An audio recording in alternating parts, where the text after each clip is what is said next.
বাংলাদেশের সর্বশেষ গুরুত্বপূর্ণ আপডেট সংবাদে আপনাকে স্বাগত। শুরুতেই সংবাদ শিরোনাম, পরে বিস্তারিত।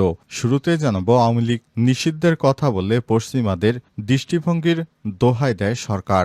জাতীয় নাগরিক পার্টি এনসিপির উত্তরাঞ্চলের মুখ্য সংগঠক সার্জিস আলম বলেছেন, আওয়ামী লীগকে নিষিদ্ধের দাবি তুললে পশ্চিমাদের দৃষ্টিভঙ্গির দোহাই দেয় বর্তমান সরকার। আজ জাতীয় জাদুঘরের সামনে এক সমাবেশে সব কথা বলেছেন তিনি। জুলাই, পিলখানা ও শাপলা গণহত্যার বিচার এবং গণহত্যাকারী আওয়ামী লীগকে নিষিদ্ধের দাবিতেই সমাবেশের আয়োজন করে দৈনিক ইনকিলাব মঞ্চ।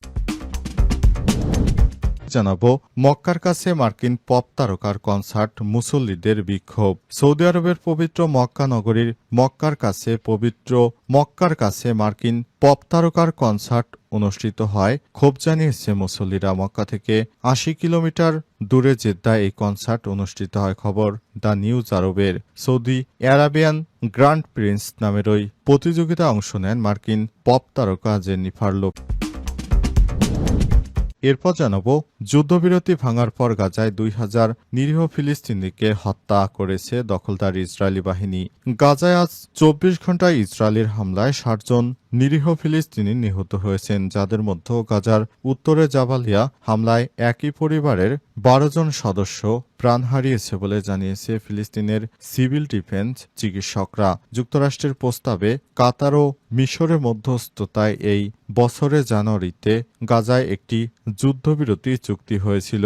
সেই চুক্তি ভঙ্গ করে হামলা চালাচ্ছে দখলদাররা।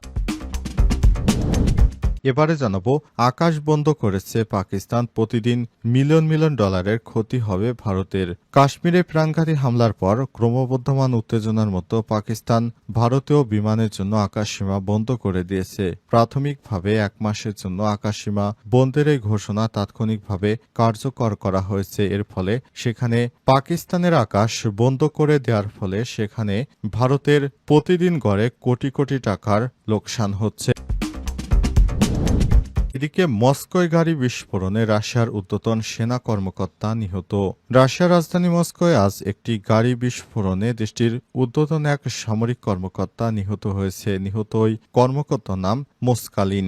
রাশিয়ার কেন্দ্রীয় তদন্ত কর্তৃপক্ষ এই খবর নিশ্চিত করেছে। মক্কার কাছে মার্কিন পপ তারকার কনসার্ট, মুসল্লিদের ক্ষোভ। সৌদি আরবের পবিত্র নগরী মক্কার কাছে মার্কিন পপ তারকার কনসার্ট অনুষ্ঠিত হয়। ক্ষোভ জানিয়েছে মুসলিমরা। মক্কা থেকে ৮০ কিলোমিটার দূরে জেদ্দায় এই কনসার্ট অনুষ্ঠিত হয়। খবর দ্য নিউ আরবের। Saudi Arabian and grand pix নামের ওই প্রতিযোগিতায় অংশ নেন মার্কিন পপ তারকা জেনিফার লোপেজ। দ্য নিউ আরবের প্রতিবেদনে বলা হয়েছে, কনসার্টটি সৌদির ভিশন ২০৩০-এর অংশ ছিল। সৌদি তাদের বিনোদন ও সাংস্কৃতিক ক্ষেত্রে বৈচিত্র্য আনতে কাজ করছে। ফলে বিভিন্ন সময় বাইরে থেকে শিল্পীরা এসে সৌদিতে বিভিন্ন অনুষ্ঠানে যোগ দিতে আসছেন। জেনিফার লোপেজের কনসার্টের পর সামাজিক যোগাযোগ মাধ্যমে ব্যাপক সমালোচনা শুরু হয়। মক্কায় এত কাছে মার্কিন গায়িকার কনসার্টকে অনেক লজ্জাজনক এবং সরাসরি ইসলামকে অবমাননা হিসেবে অভিহিত করা হয়েছে। তারা বলছেন, পবিত্র কাবার কাছাকাছি জায়গায় এমন আয়োজন করা মোটেও ঠিক হয়নি। মাইক্রো ব্লগিং সাইট এক্সে একজন লিখেছেন, মক্কার এত কাছে খোলা পোশাক এবং নাচের সঙ্গে এই ধরনের একটি পপ কনসার্টের আয়োজন অত্যন্ত অসম্মানজনক। সৌদিতে অবশ্যই সৌদির মনে রাখতে হবে, ইসলামের পবিত্রতম স্থানে দায়িত্ব আছে তার। এর আগে গত বছরের ডিসেম্বরে এলিস সাব ফ্যাশন শোর অংশ হিসেবে রিয়াদে গান পরিবেশন করেছিলেন জেনিফার লোপেজ। ওই সময় এ নিয়ে সমালোচনা হয়েছিল।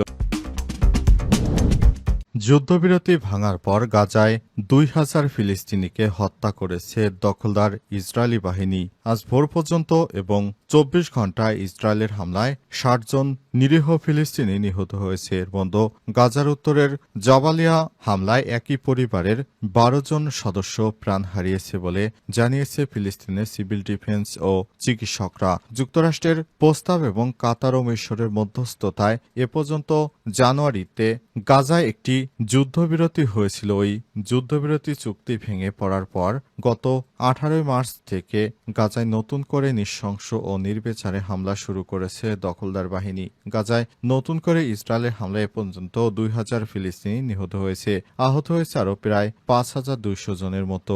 যুদ্ধবিরতির পর নতুন করে হামলায় ইসরায়েলের অধিক শক্তিশালী বোমা ব্যবহার করেছে বলে মনে করছে বিশেষজ্ঞরা। তারা বলছেন এই কারণে গাজায় যুদ্ধবিরতি আগের তুলনায় বেশি মানুষ প্রাণ হারাচ্ছে।